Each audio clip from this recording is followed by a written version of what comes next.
No, but in all seriousness, Shy Lily making a VTuber trading card game is actually a really neat and novel idea. I mean, there have been companies that have pitched it on Twitter in the past, and I've kind of voiced my opinion, thoughts, and concerns about it when they arose. This was in like 2020, kind of towards the start of the big VTuber boom.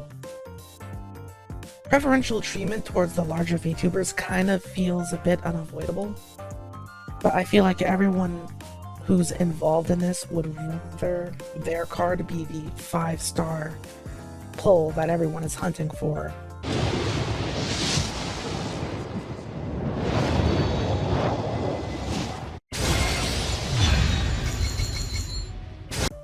Aside from the common thing. Well, at least I was thinking that at first. But then I thought to myself, if we look at it from the point of advertising, the more people who have certain cards means the more exposure they would get.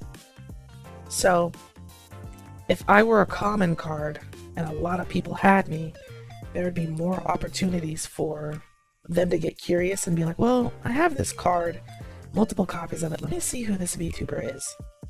And then that would lead to growth, which is a good thing.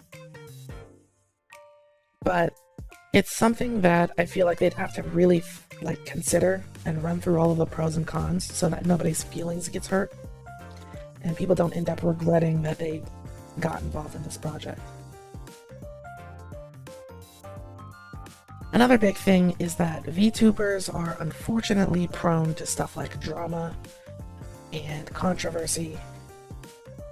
So, another thing to consider is if a VTuber gets cancelled or gets in some sort of trouble, maybe they're a part of a corporation and they graduate or something like that, how are they going to handle that sort of situation? Because trading card games are all about, rarity. Rare cards go up in value. And if GamerSup says, you know what, we do not support or condone the actions of redacted VTuber, we are no longer printing their card, well then all of a sudden their card goes up in value. By a lot. Everybody who already has their card all of a sudden knows that it's worth something. And people are going to be looking for packs that still have them in there, kind of feeding the flames of whatever problem is going on. As far as what the actual rules of the game are, I don't really think that matters because most people are only going to be interested in it for the novelty, the collecting part, the trading and all of that. But I'm definitely interested to see, and I've obviously, made a post saying that I'd love to be in. Another big concern is I really hope that they do a more official process for people to get involved and potentially be turned into a card. Because as it stands right now, Shy Lily's post is like, hey, reply to this post if you want to have a card made, or because slots are limited. And it's like, that's kind of messy, and you should make some sort of sign up for it. Because on top of it just being, a bunch of different VTubers, you're gonna want like a wide variety. Hopefully it's not just streamers on Twitch.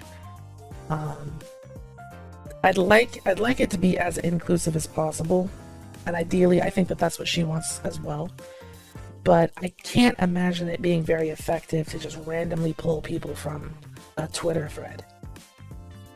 Because you have to consider stuff like who's going to do the art, who owns the art, are they going to be paid for the use of their IP?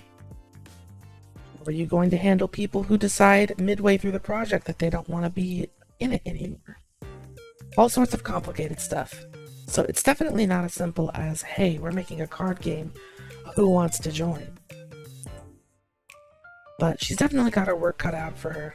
I mean, her and GamerSup's, of course. I know that it's not just her solo project. I'll leave a link down to it in the comments below. But let me know what you think of this whole deal. How would you feel about being put into a card game? And how would you feel about being a common throwaway card versus being a super rare holographic foil card? I want to hear about it. As always, thank you so much for watching, and I'll see you all in another video.